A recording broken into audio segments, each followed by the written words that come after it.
দর্শক, বিরাট কোহলিকে আমরা বেয়াদব বলছি, আমরা বলি যে সে অভদ্র একজন ক্রিকেটার। দেখেন, সে অভদ্র হোক, সে বেয়াদব হোক, কিন্তু সে তার ক্রিকেট বিশ্বে সে কিন্তু একজন সফল।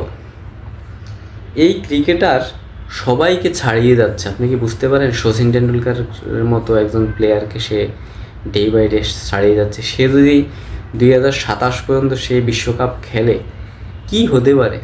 এখনও তার যে স্মার্ট ক্রিকেট লেভেল, এটা আসলে আরও কত যে রেকর্ড নষ্ট করে দিবে। যারা অবসরে চলে গেছেন তাদের যে কেরিয়ারে, তাদের যে বর্ণাঢ্য কেরিয়ার উপরে হিট করবে বিরাট কোহলি, এতে কোনো সন্দেহ নেই। সে মাস্ট বি করবে। আর সে 2027 বিশ্বকাপ খেলবেই।